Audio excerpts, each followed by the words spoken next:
the sea, the better of the right.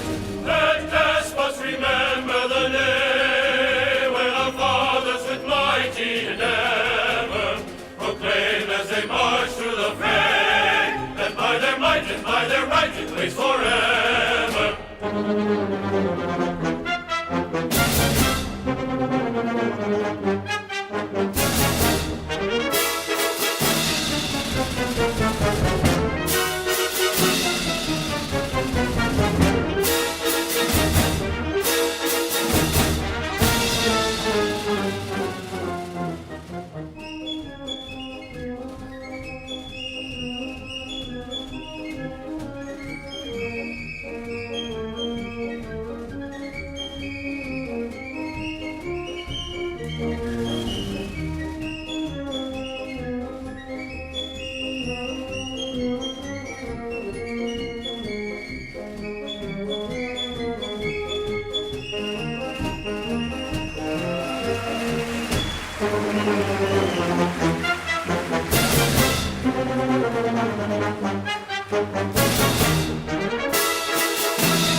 Of all our patriotic tunes, there is one that seems to have captured the hearts of America more than any other.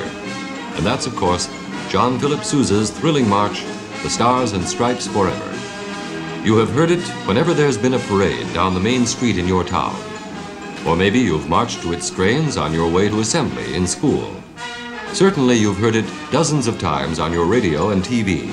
The Stars and Stripes Forever symbolizes our nation in music, just as much as the flag after which it's named. And quite appropriately, the man who composed it was born in our nation's capital, Washington, D.C.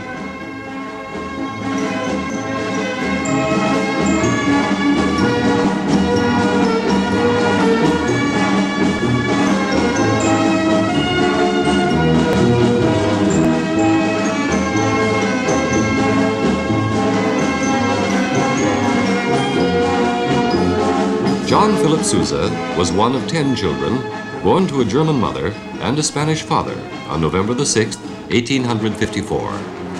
Since most of his family wasn't especially musical, John Philip never heard much music at home. His father, however, did play the trombone, indeed well enough to be a member of the United States Marine Band.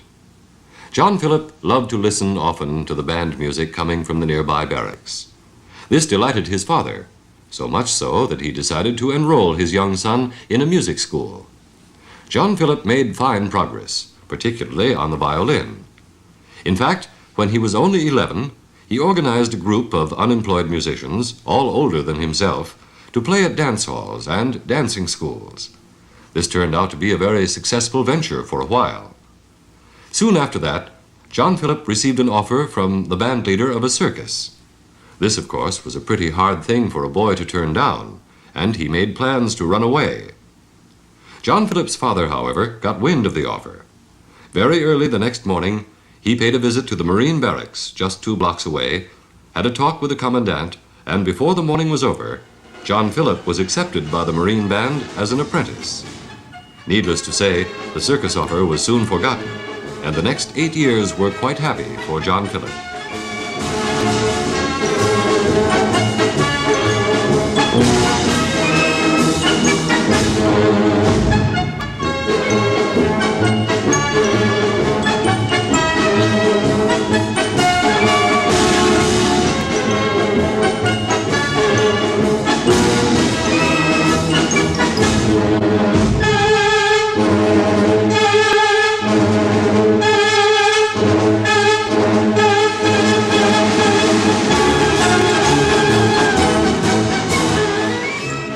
inevitably, John Philip became restless, just being an apprentice, and since he was often in the position of having to turn down more exciting musical jobs, he decided to ask for an honorable discharge. A variety of musical experiences were in store for him, and one very memorable one was playing first violin in a large orchestra at the Centennial Festival in Philadelphia back in 1876. The conductor of this orchestra was none other than Jacques Offenbach, the noted French composer of such sparkling works as the Tales of Hoffmann, Orpheus in the Underworld, and La Vie Parisienne. Offenbach came over from Paris especially for the Centennial, and naturally his programs often included selections from his comic operas, such as this one.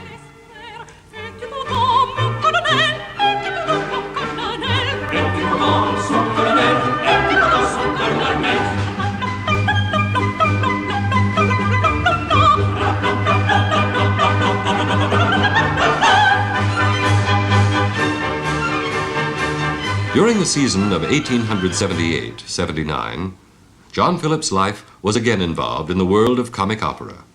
This time, it was Gilbert and Sullivan, whose HMS Pinafore was just making its first appearance over here. Everyone was captivated by Pinafore, and there were many productions to be seen in practically all large cities.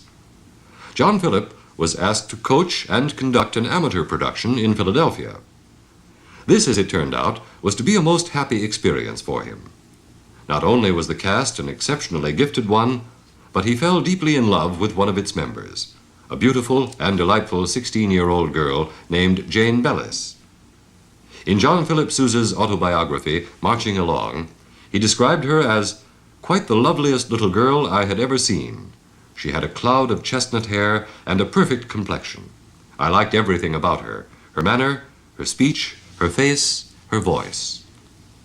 Jane and John Philip were married on New Year's Eve, 1879, and eventually became the parents of 3 children, John Philip Jr., Priscilla, and Helen.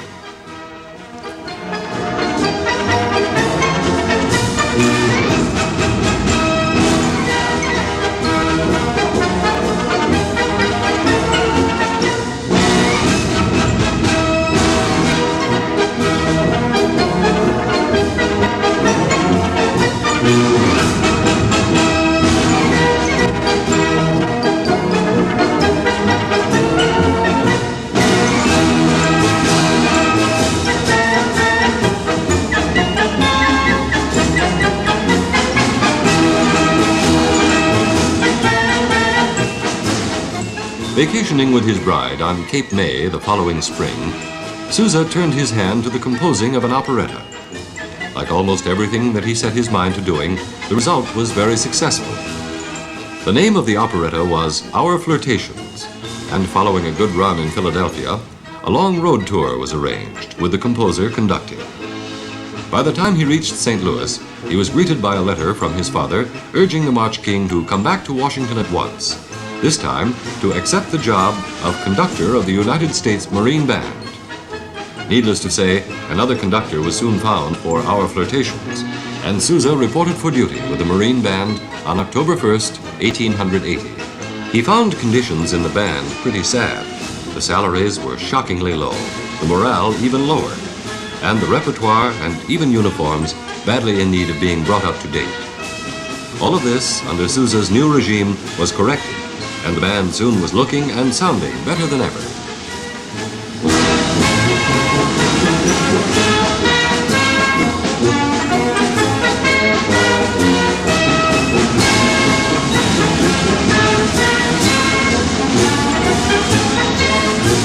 The first function of the band, with Sousa as conductor, was playing at a New Year's Day reception in the White House. In contrast to the loud, blaring sounds made by the band at previous receptions, Sousa decided to keep the music discreetly soft so that conversation among diplomats would not be strained. President Rutherford B. Hayes welcomed this change greatly and let Sousa know of his appreciation. Following Hayes' term of office, James Garfield became the new chief executive, but Sousa scarcely had an opportunity to know him, for only a few months after the inauguration, President Garfield's life was ended by an assassin's bullet. Chester A. Arthur now succeeded to office, but since there was still a period of mourning, the new president did not use the band at first. This gave Sousa a most welcome chance not only to rehearse the band thoroughly, but also to do composing. He wrote tone poems, songs, waltzes, polkas, but inevitably his greatest successes were marches. The first of these to become a hit was The Gladiator. Amazing as it may seem, 17 different bands played it during the course of a single parade in Philadelphia.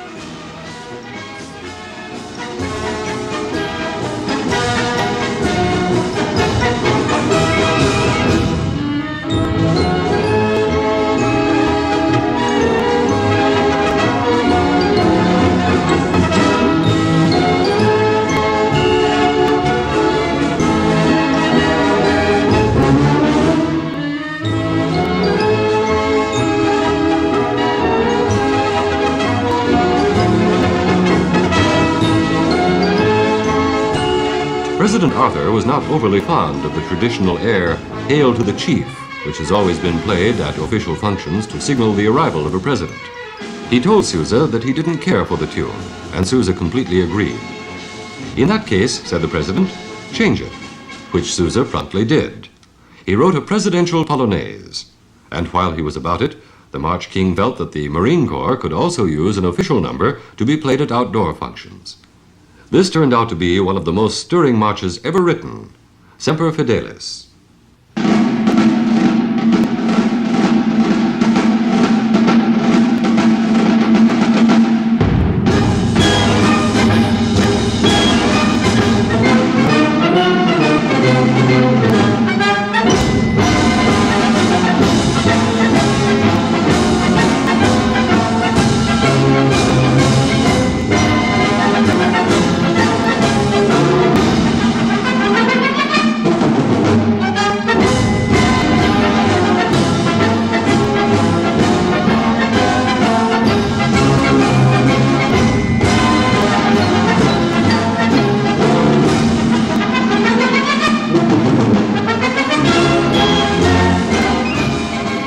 The more marches Sousa wrote, the more the public wanted.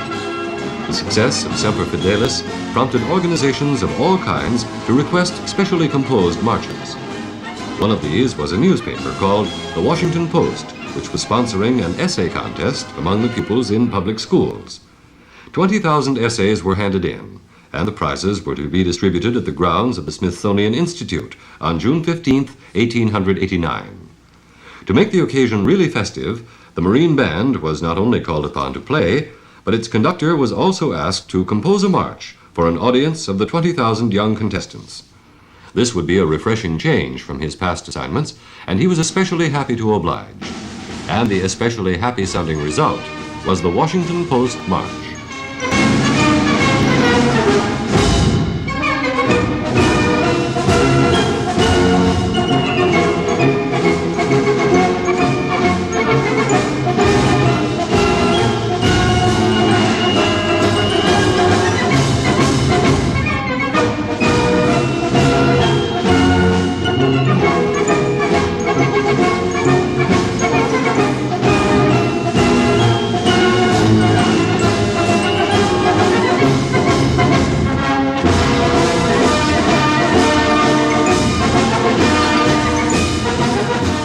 The Washington Post March became an instantaneous hit, not only in Washington, but soon throughout the entire country. Everyone was humming it, whistling it, and even dancing to its catchy rhythm. And eventually, the Washington Post March made Sousa a celebrity in the most unlikely parts of the globe. An American officer heard it played on the violin by a native boy in Borneo. A little French peasant girl picked it out on the piano. It was even played in Germany at the dedication of a monument to Richard Wagner.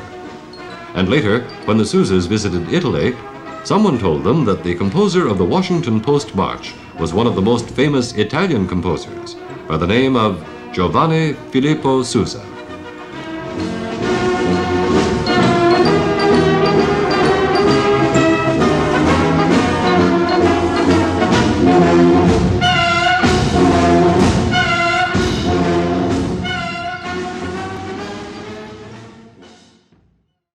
The Sousa Band played well over 16,000 concerts, and I cannot imagine, I've never found a composer who conducted his music more often than Sousa did. So he had his own particular take on that. We're going to start with a march that he wrote in the 1880s while he was still conductor and director of the United States Marine Band. It's still considered one of the great street marches ever written, and it has the unique title of not only being one of Sousa's favorite, but this was also Mrs. Sousa's favorite Sousa march. So we're going to play the Thunderer, but we're going to play a little prelude before we go into this. This march evolved out of a piece of music that Sousa wrote for drum and bugle corps called Here's Your Health, Sir. And I think he liked it so much he thought, someday I'm going to do something with that. So this is the early version of Thunderer, and this is with our trumpets and our percussion section playing Here's Your Health, Sir.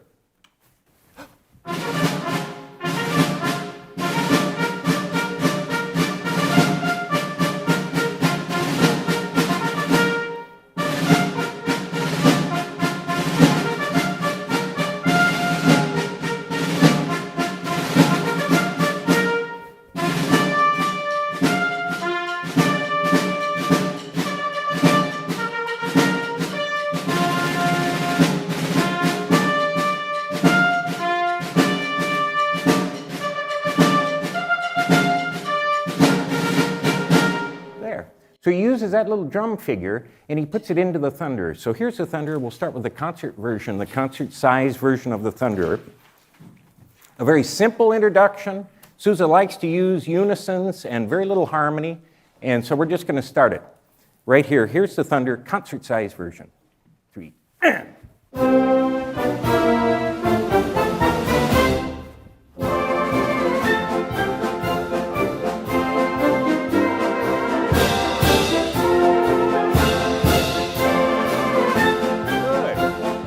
So you hear that great tune, we recognize that right off the bat. It's one of the most recognizable marches that he wrote. We know it from the tune. But what makes a Sousa march isn't just the tunes. These are great tunes that he wrote. But what really makes a march work and what makes this structure of the whole piece work is this sort of inner rhythm that we hear primarily in the tuba and the horn. And if you listen, I'm just going to have the tubas and the horns now play at measure 5. This is measure 5 concert version. And this is what makes a Sousa march swing. This is the kind of the structural steel that keeps the building together. Just 5 tubas and horns. 3.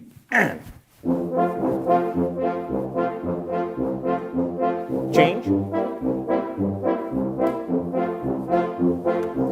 So you have that running the whole time throughout this march. And that's really where the harmony comes from. And what gives it that sort of swing, what makes it marchable to, or in Sousa's time, it's the sort of thing that made this music eminently danceable. Probably in high school, yet I had heard that Sousa did his marches differently than what we're used to on the printed page. And so what I went about doing, and Keith Bryan did this also, went about contacting the older members of the Sousa band and sitting down with them with their music and saying, do you remember how you played this piece? None of these changes were written down. It was all passed on from player to player to player. Not unlike what happens here in the Army Band. You're the new piccolo player, you come into the band, you're taught how we do it in the Army Band. And that's how it worked in the Sousa band. And so there's very little written tradition of that. But what we did was we marked that down. And the clarinets knew what the clarinets did. But they had no idea what the tubas were doing or what the drums were doing at that time. So you start putting together this mosaic of information that way, and you find out how he really did it. For years, people have said, oh, Sousa never did his marches the same way twice. And that's just not true. They played 2 concerts a day, 7 days a week, 9 to 11 months out of the year. For 39 years, they did that. Usually a rehearsal for a Sousa band tour was 1 day, and they usually rehearsed about 4 hours. Let's go to the trio of the Thunderer. This is the trio. We'll go to the march-size version of the trio. And in trios, that's where Sousa starts to do the things that we really remember. Now, you realize this music is written for the outdoors. It's written for parades. Sousa was also writing for pretty much so that he could sell a lot of copies of this to bands. And most bands at the turn of the century were maybe 15 pieces were in these groups. They didn't have the luxury of saying, brasses don't play and clarinets go down an octave, because you were lucky if you had 1 or 2 clarinets in your band. So it was written so that it would sound good with any size group. Let's take the trio, first time. This is from the march size copy, and this is just as written. Everyone's playing, right without the pickup even, right on the downbeat. 3.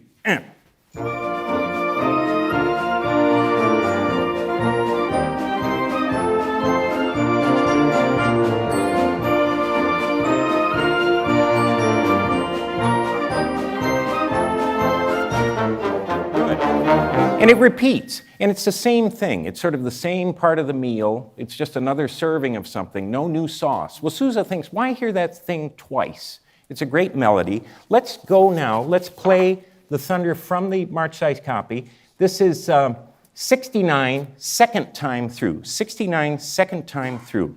Here's what he does. He waves out the brass section, except for our structural steel instruments back there, and this is full size, 69, second time through.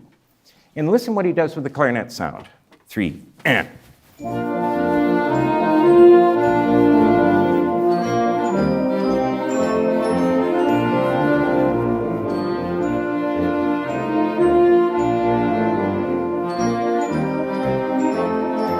Good. Now another element of this playing, and this is just 19th century style of playing, is that they came to the music with an idea already planted in their heads. This is how you play this sort of music.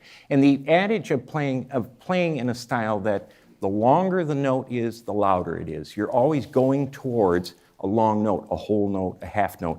Eighth notes, 16th notes, quarter notes are means to get there. So we're going to go to the long note here. Just hear how this sort of warms up this great tune. So we'll aim for bar 3. 69, second time, 3. Go to it. Good. And what he does there too is, Sousa always writes such interesting bass parts. When you look at his sketches, he's working on his melodies all the time. But the next thing he writes is the bass line. And so you have the clarinets sit on that beautiful whole note right there. Well, everything sort of stops at that point. So he moves the tuba. The tuba connects those two phrases that way. Let's do it again. 69, second time. Listen for the tuba. 3. Hear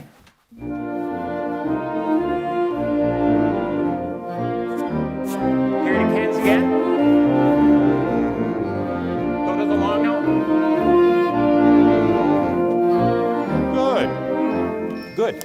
And one thing we might look at just before we get too far here, can we go back to 37? We had played that little drum and bugle corps piece from the concert size, 37. And here's where Sousa puts that back in. And this is one of those things. He was a master at counterpoint. He was a very well-trained musician. But this is what we call layer cake. And he's taking that drum and trumpet tune and adding layers on that throughout this whole section. This is 37 with the pickup note. And you just hear how Sousa writes counterpoint. 1, 2, 1.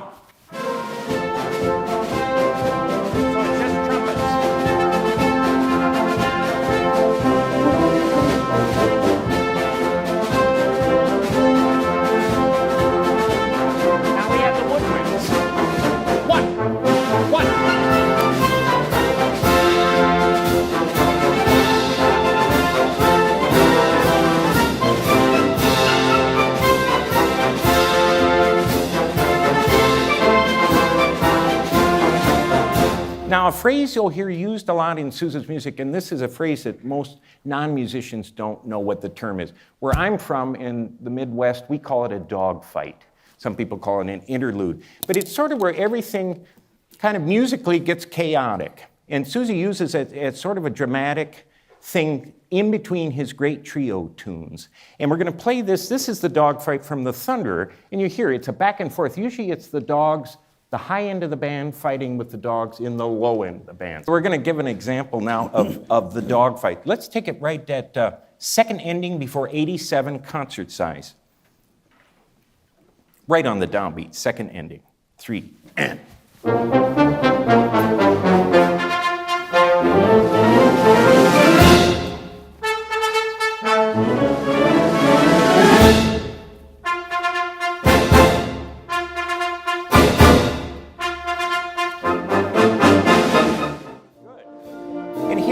We've got 4 statements of this trio, this beautiful tune that he has. In the written arrangement, it's written loud both times through, separated by this dogfight. Well, he thinks, and he's always aiming for that last time through the last strain. So he goes back to that original orchestration that he had for the trio. The low clarinets, again, the brasses have mostly laid out here. But I'd like to point out that he always wrote very good double reed parts. And for conductors, if you look at the oboe parts and the bassoon parts, they're always interesting. And the more you can get those heard and kind of relish that sound you wouldn't think of hearing in a Sousa march, you add another layer of a very nice line here. Let's take it at 102, and we're going to listen carefully for the oboes here. The oboes. 102, first time. 3.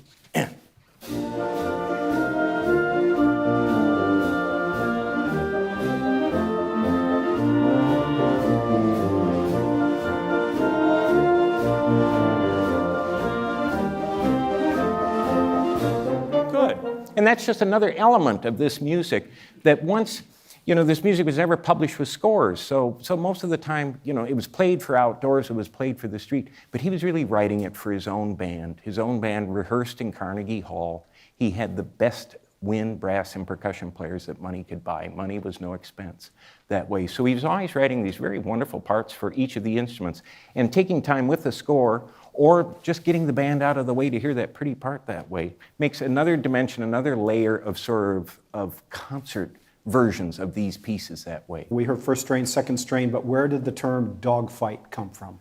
And mostly, I've noted when I travel, it's sort of a regional thing. I think people in the Midwest tend to call it a dogfight, and interlude is probably more of a musicological phrase that way. But it's usually some sort of dramatic episode in between these sort of cantabile tunes that sort of let everything sort of almost fall apart, and then it all comes back together. It's with Sousa, it's always order within chaos, so it's sort of back and forth that way.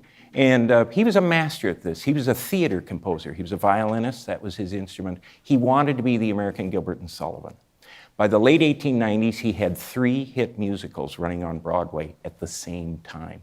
El Capitan, The Bride-Elect, and The Charlatan. That was really his dream. Falling into the band business was sort of by accident. And part of that was he was following the money. The job was open at the Marine Band, and his father told the commandant, my son would make a very good leader. So that's how the band thing came in. But he's thinking very orchestrally when he's orchestrating that way.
to the Washington Post, which is truly the march that put made Sousa's name known throughout the world.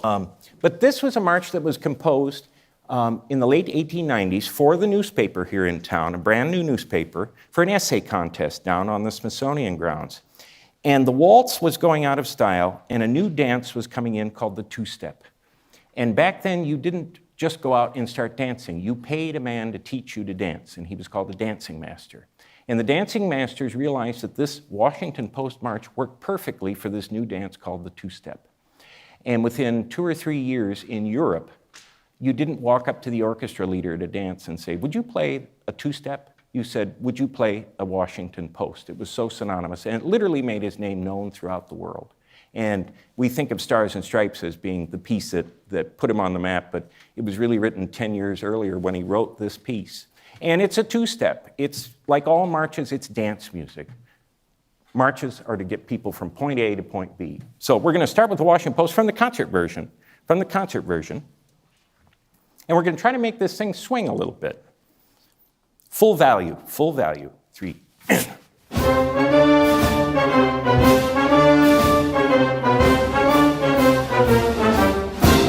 Yep.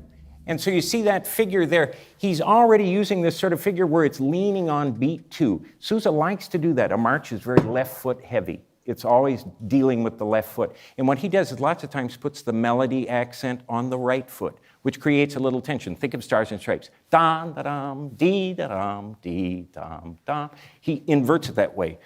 He does that with the Washington Post here. Here's pickups into 9. See where the accent is. And if you've ever seen people two-step, it makes sense where this accent is. Pickups to 9. 1, 2, 1.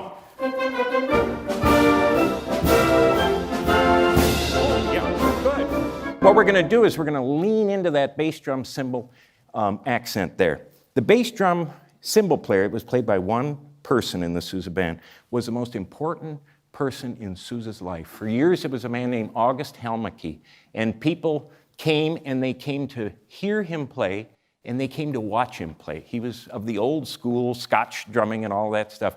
But the bass drum cymbal creates the accents in these things, and you really, unless it gets obnoxious, you can't have too much on some of these accents. I'll give you the instrumentation of the Sousa band, and this can be smaller. At its smallest, the Sousa band was about 40 players, which is about what Fred Fennell had at Eastman. At its largest, it was about 80 players. But he had 6 C flutes, 1 C piccolo, 2 oboes, 1 English horn, 2 bassoons, often a contrabassoon. He favored having E-flat clarinet in the beginning, and then he shied away from that instrument and added more flutes. He used a large clarinet section, but for the first 20 years of the Sousa band, they had about 10 to 14 clarinets, which is not unlike a modern wind ensemble. Alto clarinet, bass clarinet, 2 alto saxophones, 1 tenor saxophone, 1 baritone saxophone, 1 bass saxophone. 4 to 6 cornets, 2 trumpets, 4 horns, 2 euphoniums, 3 to 4 trombones, 4 to 6 tubas, percussion, and harp. I don't hear any instrument there that isn't or wasn't used in the Frederick Fennell Eastman Wind Ensemble. I think oftentimes people want to see how small they can play these pieces or how small a band, and it works. You can do it with 6 clarinets. You just have to balance it for 6 clarinets that way. And the addition of the low clarinets that way, the harp, all those instruments are symphonic. I think what people see in some of the modern editions that they see are these parts that were written for trumpets that Sousa actually never composed. They were written long after he died, but the trio of Stars and Stripes is a good example. Da dee dee dee dee da da trumpet, dig it up bum da da da da da dee da dee, dig it up bum. That was written 6 years after he died, so he had nothing to do with that part. He wrote trumpet parts already, so there's 2nd and 3rd cornet parts that you see printed. But that was to fill out the instrumentation for the school band national contest, and you had to have a specific instrumentation for those things. So every piece was expanded that way. All right, we're going to go back into the Washington Post here, the first strain, and we're going to kind of ratchet up the notch on these accents here in the percussion. Pickups to 9. 1, 2, 1.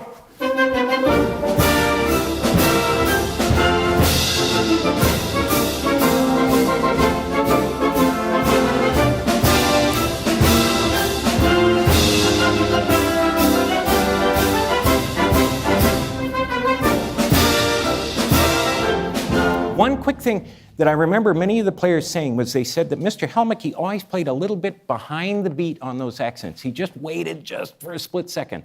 And what happened was in the Sousa band, the clarinet started waiting just a little bit more, and the trumpet started waiting a little more. And when musicians heard the Sousa band, they said, well, there's always this big hole you could step through in between that da-da-da-da-dum, ba. And I saw Fennell rehearse it that way, where he actually delayed it. And then he said, all right, now when we get to the concert, don't delay it. And it really made this wonderful hole in there. Some of the great parts of music are the silence. It's just like that opening introduction. Why put a cymbal crash in the hole there? It's so neat to have some silence in a Sousa march. And Sousa never did put that crash in there. So this is pickups to 9. Take your time on that rest getting to 2. Not too much that we disrupt the rhythm, but just wait. Pickups to 9. 1, 2, 1.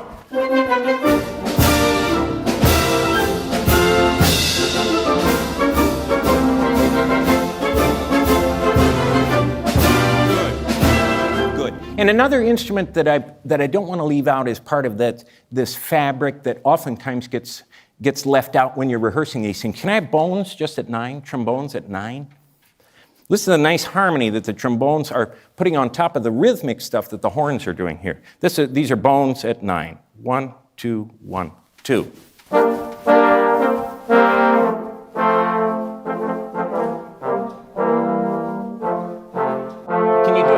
And when you get to a longer note, da, da, da, again, longer notes are louder. We don't need to rehearse it that way, but that's that same idea. So since we've done that, let's go to pickups to 26. This is the second strain. And here again, Sousa does some changes here. He wipes out the cornets, trombones, and trumpets, and has the clarinets go down an octave. And he adds a nice little percussion roll in the snare drum. If you listen closely, you'll hear that sort of supports the melody. This is pickups into 26. 1, 2, 1.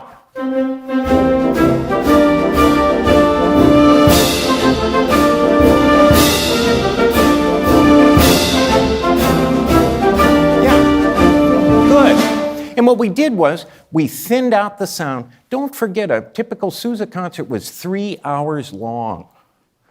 Mr. Herbert Clark and Arthur Pryor and all of those were very thankful that Mr. Sousa was having them lay out a couple of strains on each of these marches just for the face.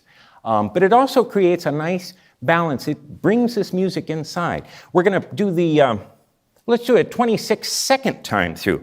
Now we're going to add everyone back in, and we have this wonderful trombone counter melody that runs in that same spot where that snare drum roll was coming in. So see how he's putting this all together. It's becoming very organic that way. 26, right on the downbeat. 3.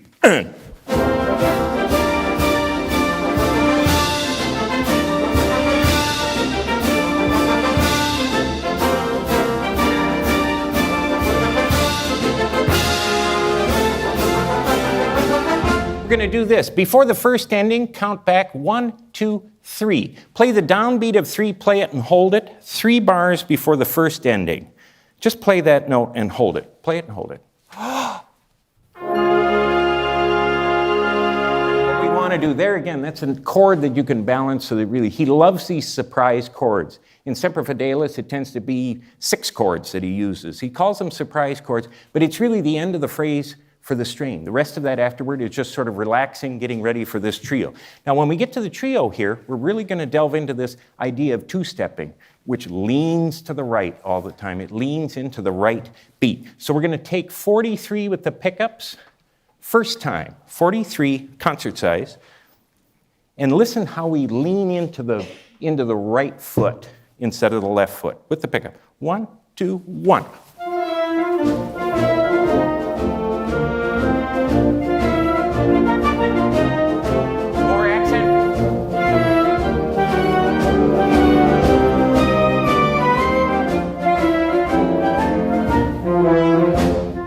Accent. Yeah. And that's a hard figure to get to work. Partly because the way the tongue works, it's going to want to go ta-ya-da-ta. Try to make that as legato as possible so that all we hear is ya-dee-dee, ya-dee-dee-da. No tongue, just cut it off. This is second time through with the pickup into 43. With the pickup into 43. Just lean into that note. Make it pretty and expressive rather than a loud note. 1, 2, 1.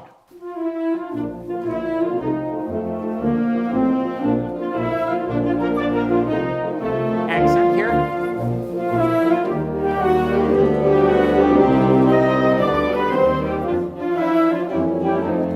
And part of it too, the reason why I haven't even been talking about the horn playing is so gorgeous at this point. I haven't even thought about making any sort of comment about it. Again, any time spent working with your horn section on these pieces, with your tubas and your horn section, your rhythm section, that's really what it is. In a rock band or a jazz band, that's your bass, that's your Fender guitar. On the beat, off the beat, on the beat. Anything to tighten that up and get those chords balanced and stuff, you guys just do it so nice that I didn't have to say anything about it. But that rhythm is running underneath this. They're going do, do, do, do, do, do, do, do, do. And all of a sudden we've got all this business on the right foot. Ya-dee-da, ya-dee-da. It really makes for a very interesting rhythmic sort of occurrence. Going back to the trio, here's another example where he uses that same sort of material from the trio in the Washington Post, and he uses it for his dogfight material.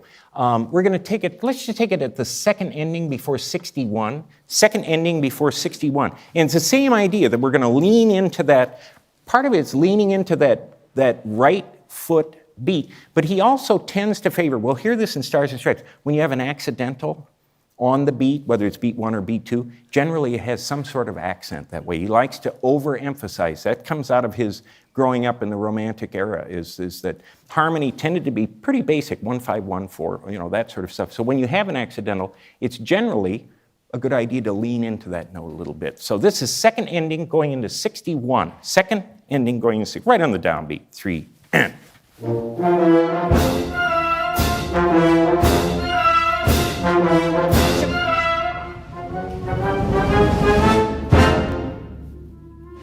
Sorry.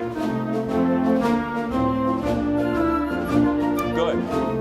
And they did it exactly there. Again, dramatic. We have that piano on that ascending lineup, that great sort of pause there, that silence before the melody. Instead of playing it twice through loud, he lets the trombones lay out the first time through, saving them for the second time through, and the brasses are out. So this will be, let's take it 61, second ending, and we'll play it straight through to the end. Second ending before 61, straight through to the end. On the downbeat, 3, and. A little faster.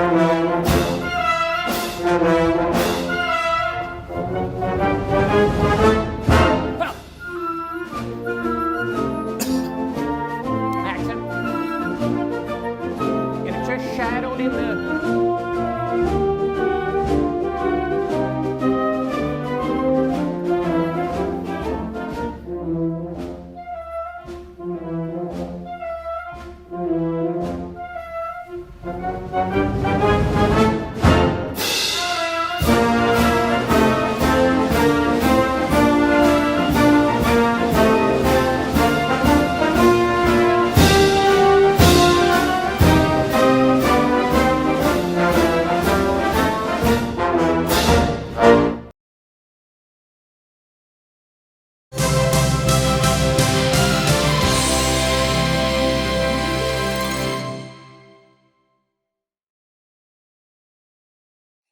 Hallo allemaal, ik zal me eerst eens eventjes voorstellen. Mijn naam is Tijmen Botma en ik ben dirigent van onder andere de Koninklijke Militaire Kapel Johan Willem Frieso,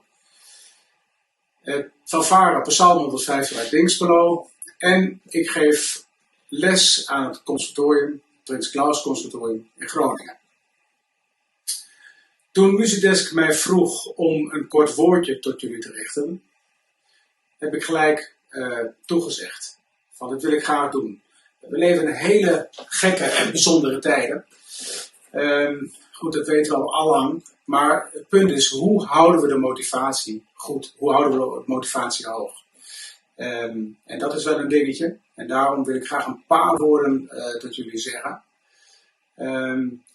Deze tijd gebruik ik vooral om heel veel naar muziek te luisteren. Ik heb best een drukke baan en ik dirigeer heel veel stukken, heel veel muziek. En dat moet vaak, in een hele korte tijd moet je heel veel doen. Waardoor je altijd bezig bent om het beste, het uiterste uit jezelf te halen. deze periode kun je ook een beetje gaan reflecteren. Dat doe ik dus, alleen ja, om heel eerlijk te zijn, dat reflecteren ben ik nu ook wel een beetje zat, want het duurt al met al erg lang. Ik ben nu heel veel aan muziek luisteren. Daar laat ik mijn batterij als het ware mee op. Kijk, als dirigent wil je het liefst fysiek voor het orkest staan. Je wilt de muziek voelen, je wilt de muziek dwars door je heen voelen. En dat heb je en dat krijg je als je voor een orkest staat. En wat je daarvoor nodig hebt, dat zijn jullie, de muzikanten. Hoe mooier jullie spelen, hoe beter muzikanten in vorm zijn, hoe meer je als dirigent kunt doen. Vergeet dat niet, dat is een heel belangrijk punt. Want op het moment als je nu denkt van ja, het duurt nog heel lang voordat we wat kunnen. Weet je, laat maar even zitten met het instrument. Dan wordt het steeds moeilijker en gaat het steeds langer duren voordat je straks op niveau bent. Dat is wat ik tegen jullie wil zeggen.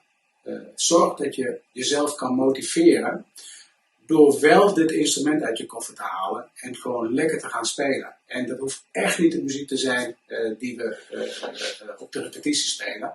Maar zoek gewoon stukken uit die je leuk vindt. Ga op zoek naar nieuw materiaal. Het internet staat er vol van. Zoek een mooi boek uit met een cd-begeleiding en ga je daarop focussen. Heb je toch het idee dat je met iets samenspeelt.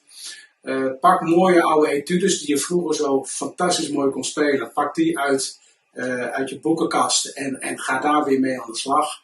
Nou, dat zijn dingen voor mij die ik zelf ook doe. En ja, daar krijg je energie van. Als we straks weer kunnen en als we straks weer mogen, in wat voor vorm dan ook, eerst misschien met ensembles en later met in je orkest, dan moet je op niveau zijn. Ik bedoel, als wij straks als dirigent weer voor onze club staan, voor ons orkest staan, ja, dan willen we mooie klanken horen. En jullie willen mooi kunnen spelen. Dat kan alleen maar door gemotiveerd nu je instrument te pakken en te blijven studeren. Dan kunnen we namelijk weer ongeveer verder waar we toen gebleven zijn. Ik heb een paar tips voor jullie, misschien in deze moeilijke tijd nog. Dat is bijvoorbeeld op je repetitieavond. Pak eens een stuk muziek uit je tas. Kijk eens welke componist dat is. En denk van, dit stuk vind ik zo prachtig. Deze componist spreekt mij zo aan. Ik ga op YouTube of via Spotify ga ik meer stukken beluisteren van deze componist. Misschien heb je straks ook wel weer ideeën voor je muziekcommissie om daar aan bij te dragen. Een ander dingetje is bijvoorbeeld als je een moeilijk stuk in je muziektas hebt, ga eens eventjes analyseren, ga eens kijken wat staat hier nou precies. Als er hele moeilijke ritmische passages in zitten, misschien dat je dat voor jezelf op een notenvoorbeeld kan schrijven. Zodat je alleen de ritmes analyseert. En dat met een metronoom of met hoe je dat ook kan doen. Of dat je met iemand online gaat zitten van hey, laten we elkaar eens helpen hoe we hieruit kunnen komen. Weet je, op die manier probeer eens bezig te zijn. Ik denk dat dat heel stimulerend kan werken. Ja, nou, weet je, voor nu even genoeg. Laten we hopen dat het op een of andere manier toch dat we perspectief kunnen houden. Dat we, hoe zal ik dat nou zeggen, dat we een goede motivatie kunnen vinden in deze tijd om straks weer te staan. Daar gaat het eigenlijk om. Ik wens je daarbij heel veel succes en probeer het plezier in het muziek maken niet te verliezen. Dank jullie wel.